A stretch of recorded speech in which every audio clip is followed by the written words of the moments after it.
እኛ እንደሸወደን እኛ እንዳታለል እነሱን ማታሏቸው አሁን ላይ መደረግ ያለበት ኢሚዲየትሊ መደረግ ያለበት ነገር እገዛ ነው እርዳታ ነው እኛ በሩተራ 46 ከወተኝ እሸቱ እንባ ተናነቀው ሰልና ልብስ ሰቆጣ ድረስ መተን ስናደርስ ለዶንኪቲው ከፍለዋል ስንት ብር ከፍለው ይሆን እሸቱ እንባ ተናነቀው 31 ሰራተኞችን ልናባር ነው ስንል አይዞ የሚላይ ጠፋ ሲል ተናግሯል። የዶንኬቲው መስራች እሸቱ መለሰ የብዙዎችን ልብ የነካ መግለጫ ይዞ ብቅ ብሏል። ድርጅቱ ሊዘጋ ነው 31 ሰራተኞችን ልናባር ነው ሲል በከፍተኛ ቁጭት የተናገረው እሸቱ በደስታውና በስኬቱ ጊዜ ሲከቡት የነበሩት የቅርብ ወዳጆቹና ተከታዮቹ በዚህ የፈተና ሰዓት ድንገት መሬት ተከፍታ የዋጠቻቸው ይመስል ፊታቸውን ማዞራቸውን በከባድ መራር ትዝብት ገልጾታል። ያ ሁሉ ውትወታ ያ ሁሉ ስልክ መደወልና ደብዳቤ መጻፍ አሁን የትገባ ሲል በቁጭትና በምሬት የሚጠይቀው እሸቱ ለወራት የዘለቀውን የስድብና የትችት ናዳ በትዕግስትና በዝምታ ማለፉን አስታውሶ ዛሬ ግን የተቋሙ ህልውና አደጋ ላይ ወድቆ የ31 ወገኖች የዕለት እንጀራ ሲቀማ እንኳን በአካል መጥቶ አይዞህ የሚል አንድም ሰው አለመኖሩ ድቅድቅ ጨለማ ሆኖብኛል ብሏል። ስለ ጉዳዩም ትላላችሁ ተጨማሪ መረጃ ፎሎ ማድረጋችሁ እንዳዘነጉ ለቃቂ አዳለብን መክፈል አለብን። ለቃቂ የሚገዛ ካለ ይሄን ኪቦርድ 100 ብር፣ ኮዳውንም 100 ብር፣ ይሄን ኤርፎኑ 200 ብር፣ ይሄን ቦርሳ 5000 ብር፣ እቺ ኔሪታል እሷን እንኳን በነፃ ወሰዷት። አሁን ይሄን ምን ትንቀኝ ነኝ ምተራን ነው እሺ ንቀይ እኮ ነው የምልሽ። እሺ ንቀይ ላሰራክ ነው እቃው ስለምንድን ነው የሚሸጠው? የመጨረሻው ነው አልሽ። በቃ ሊዘጋ ነው አልሽ።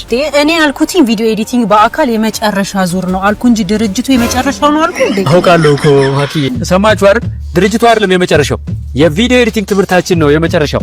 ከታህሳስ 24 በኋላ ትምህርቱን በዚህ ጥልቀት በዚህ ዋጋ በፍጹም አታገኙትም። የመጨረሻውን ዙር ተመዝገቡ፣ በሩ ሊዘጋ ነው። በዚህ አጋጣሚ ቺኔርፎን ግን 50 ብር የሚገዛን ካለ ደውሉልኝ በ0975 51 63 60 በዛውም ትመዘገባላችሁ።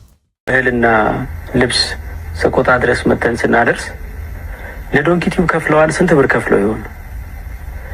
የኢትዮጵያ ቀይ መስቀል ማህበር ቦረና ላይ የ8 ሚሊዮን ብር እህል ስናከፋፍል ዶንኪቲው ኮሚሽን ተከፍሎታል። የደብረ ሊባኖስ አባቶች ከ34 ሚሊዮን ብር በላይ እህል ተገዝቶ ለገዳሙ ሲገባ ለዶንኪቲው ስንት ብር ከፍላችሁ ይሆን? ስንት ብር ኮሚሽን ከፍላችኋል? ለዶንኪቲው የከፈላችሁት ነገር አለ? አካውንታችን ውስጥ ያስገባችሁት ገንዘብ አለ? እውነት ነው? እስቲ መቸገር ኖርማል ነው። ማንኛችንም ሰው ላይ ያጋጥማል፣ እናገኛለን፣ እንቸገራለን። እነዚህ ነገሮች ኖርማል ናቸው ብለን እንያዛቸው። ነገር ግን አንድ ሰው ተቸግሬያለሁ፣ ቸግሮኛል፣ አልቻልኩም ብሎ የሆነ ሰው ጋር ሲመጣ ምን ያህል የሞራል ስብራትን አልፎ እንደሚመጣ ምን ያህል መሸማቀቆችን እንደሚያስተናግድ ስንት ነገሮችን ሰብሮ እንደሚመጣ አስተውለነው ልብ ብለነው እናውቃለን። በጣም ከባድ እኮ ነው።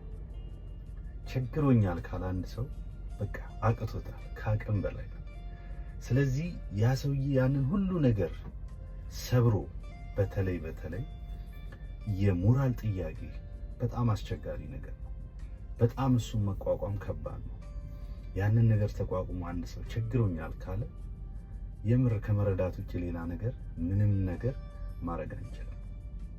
ለዛ ሰው ማድረግ ባንችል እንኳን ስንት ነገሮች ውስጥ አልፎ እንደመጣ ይህንን ነገር ለመጠየቅ መረዳት መቻል አንድ መርዳት። ስለዚህ ከዚህ አንጻር እንደ ሰው ማሰብ አለብን ብዬ አስባለሁ። መልካም ቀን።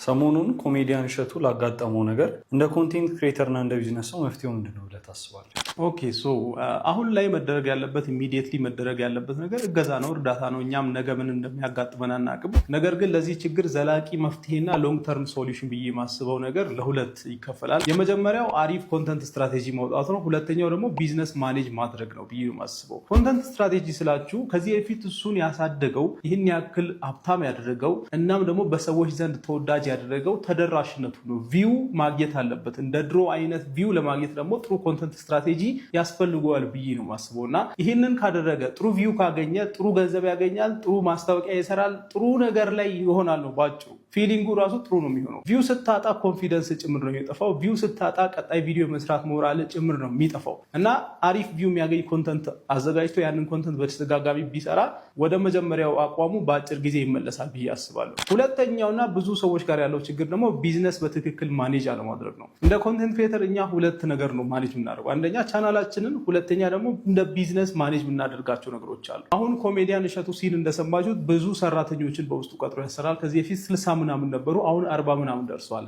ግን እኔ እንደ ታናሽ ወንድም የምመክረው ነገር በጭራሽ ይሄን ያክል ሰራተኛ ለአንድ ዩቲዩብ ቻናል አያስፈልግም ብዬ ነው ማስብ። አሁንም ሰራተኛ መቀነስ አለበት። ማክሲማም 15 ሰው በቂ ነው። ራሱ ቻናሉን ማኔጅ ያደርጋል። ክሬቲቭ ዳይሬክተር ይሆናል። የተወሰኑ ካሜራማኖች ያስፈልጉታል፣ ኤዲተሮች ያስፈልጉታል። ሌላው ነገር ተጨማሪ ነው። የሰው ጉሮሮ ምናምን መዝጋት ሳይሆን አላስፈላጊ ከሆነ አላስፈላጊ ነው ብዬ ማለት ስላለብኝ ነው። ለማንኛውም ሌላኛው እሱ ጋር ብቻ ሳይሆን አብዛኞቻችን ጋር ያለው ችግር ከእዳ ጋር የተያያዘ ነው። እናንተ ሶሻል ሚዲያ ላይ የምታውቋቸው አብዛኞቹ ኮንቴንት ክሬተሮች በተለይ የመኪና እዳ አለባቸው። በኋላ መመለስ እንኳን የሚከብዳቸውን ያክል ብር ይበደሩና እድሜ ልክ ያንን ይከፍላሉ። ይሄ ነገር አስፈላጊነቱ በጭራሽ አይታየኝም። ለምን እንደ ኮንቴንት ክሬተር ኢትዮጵያ ውስጥ ካሉ ከአብዛኞቹ ሰዎች የተሻለ ወራዊ ገቢ ነው እኛ የምናገኘው አይደለ? ስለዚህ ያንን ወራዊ ገቢ እኮ የተወሰነ ጊዜ ለራሳችን ታይም ብንሰጥ ሳንበደር ማግኘት የምንችለው ነገር በጣም ብዙ እዳ ውስጥ መግባት አለ። ሌላኛው ደግሞ ፕሮሚሲንግ የሆነ ቪው በማየት ለምሳሌ የሆነ ሰዓት ላይ ቻናላችን በጣም አሪፍ ከሆነ ትልልቅ ኢንቨስትመንቶች ውስጥ ዘሎ መግባትም ትክክል አይመስለኝም። ይህንን ነገር የሚያስተካክሉ ከሆነ ዶንኪ ቲዩብ ከዚህ በፊት ከነበረው ነገር በላይ መሄድ የሚችል ጥሩ አቋም ላይ መመለስ የሚችል ቻናል ይመስለኛል። እና አሁን ለማንኛውም ኢሚዲየትሊ መደረግ ያለበት ነገር እገዛ ስለሆነ እሱ የሚጠይቃቸው ነገሮች አሉ።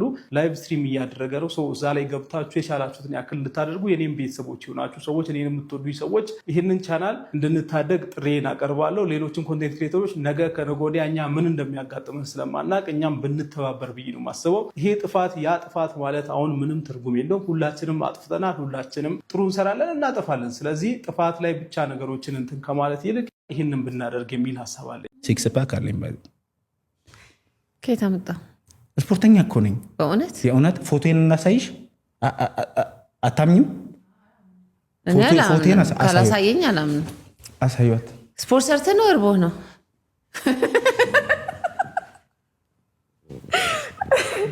በገዛ ቆንጫ ላይ ነው የገደሉ። እርቦ ነው። ይርብሃል ቢሮ፣ ይጠማሃል ቢሮ፣ ይጨንቅሃል ቢሮ፣ ሁሉም እንደዛው ነው። መቻል ነው ዘንድሮ። ዝጋ አንተ ዝጋ። እርቦ ነው። እርቦ ነው። ከአንተ ጋር አውራም በቃኝ። እኔ ራሱ ኮሜንት ያደረገኝ ባንዴ እርቦ ነው። እኔ እርቦኝ እኔ ግን አራበኝም። ካላመንሽኝ አሁን በልቼ የመጣሁትን እርጥብ ነው በልቼ የመጣሁት ልነግርሽ ይችላል። እኔ ሲክስ ፓክ ያለው ሁሉ እርቦት ነው።